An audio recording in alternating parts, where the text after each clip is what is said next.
नमस्कार, स्वागत है आपका न्यूज़ लॉन्चर पर। मैं हूं अशोक वानखेड़े, लेकर आया हूं आपका अपना कार्यक्रम द डायरेक्ट हिट। बिहार की राजनीति में घटनाक्रम बड़ा तेजी से बदलता आ रहा है।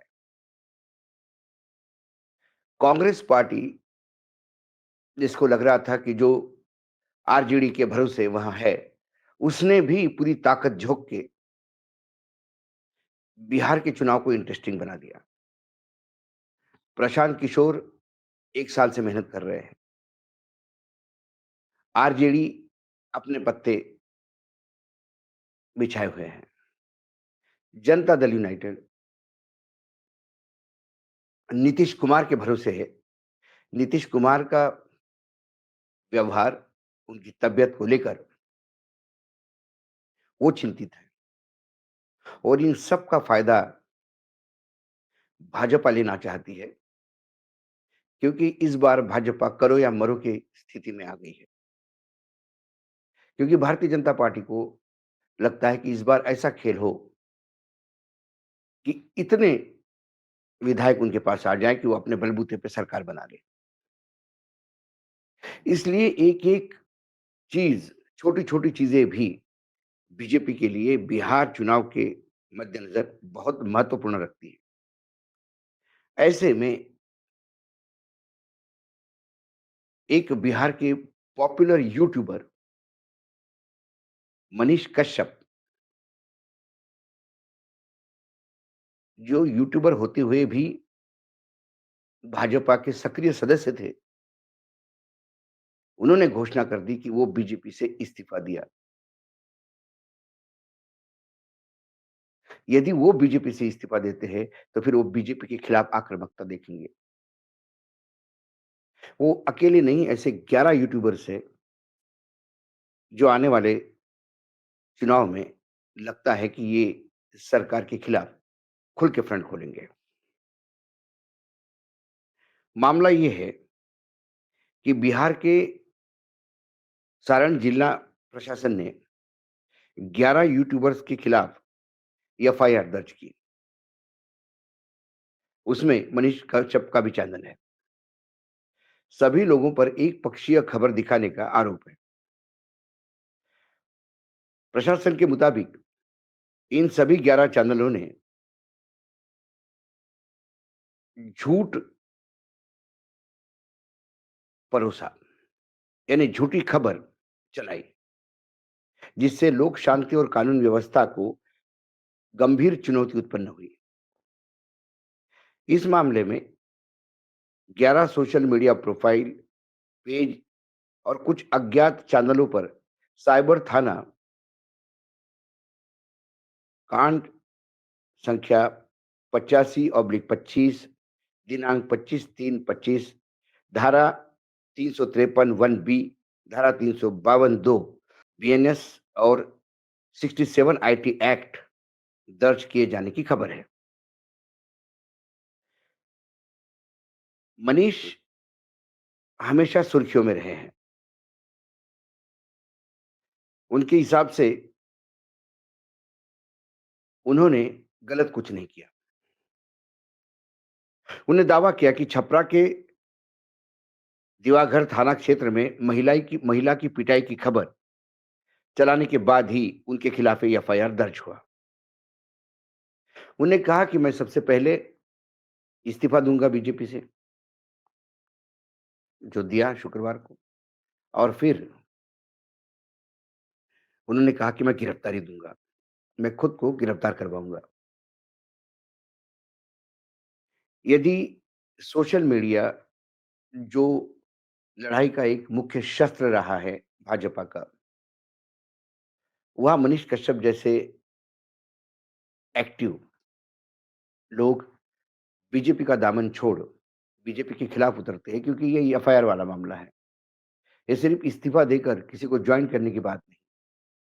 ये एफआईआर के चलते मनीष इतने दुखी हुए कि उन्होंने तय कर लिया कि वो अब पार्टी छोड़ के जेल में जाएंगे।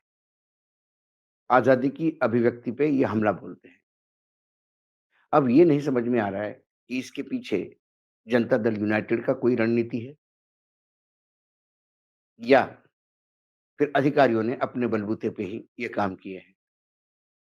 क्योंकि जनरली भाजपा समर्थित लोगों पे हाथ डालने के पहले 3 बार लोग सोचते हैं। आप भाजपा में हैं तो आपके पास लाइसेंस है कुछ भी कहने का, कुछ भी बोलने का, कुछ भी करने का।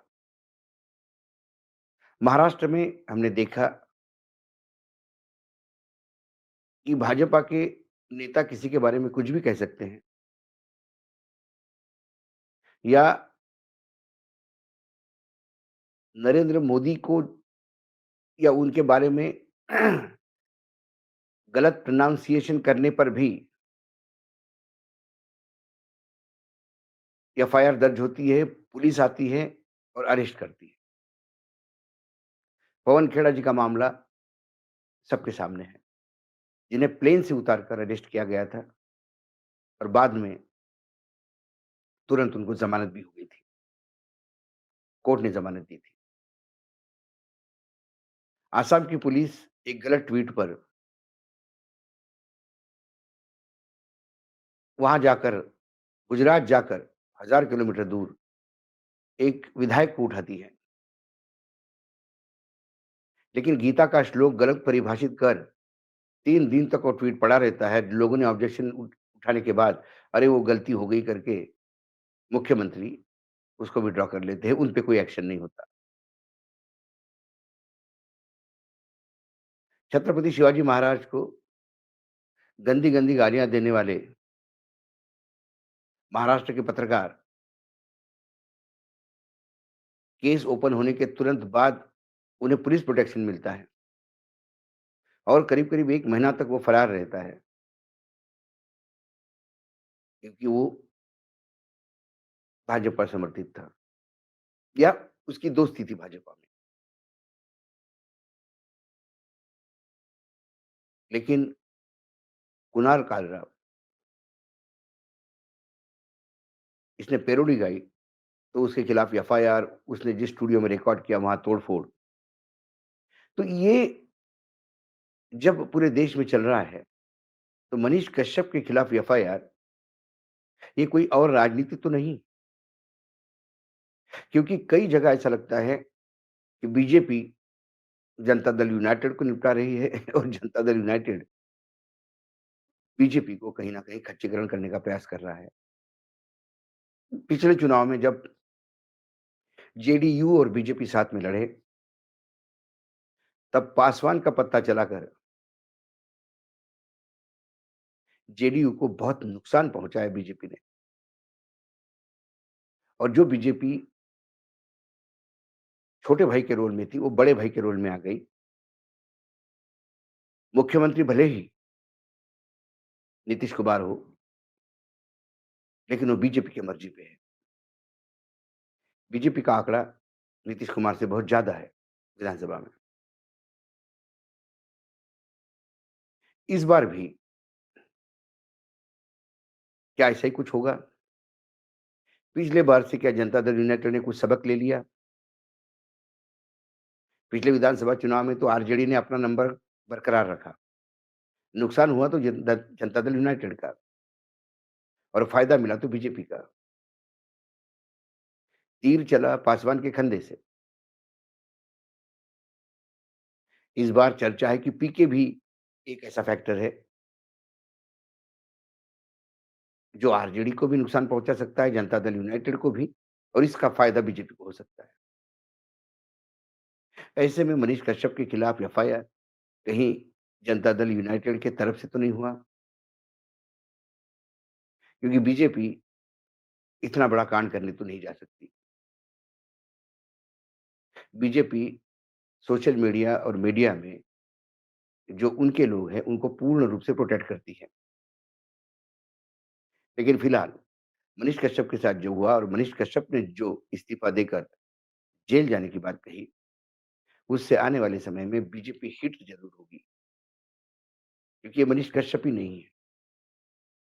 फिर मनीष कश्यप का साथ देने वाले कई सोशल मीडिया के लोग हैं, जो उसके साथ ताकत से उतरेंगे और बता देंगे कि आज़ादी की अभिव्यक्ति के मायने क्या है। कुल मिलाकर खबर एक महिला को पीटने की थी, उससे यदि पीटी गई होगी महिला और वो खबर होगी तो उससे ऐसा क्या लॉ एंड ऑर्डर का प्रॉब्लम हो सकता है, ये तो बिहार पुलिस ही जाने। लेकिन देखना ये भी है कि बिहार पुलिस है किसके कब्ज़े में और इसके पीछे राजनीति क्या है। आज इतना ही, फिर आता हूँ किसी विषय के साथ, तब तक के लिए नमस्कार, देखते रहिएगा न्यूज़ लॉन्चर।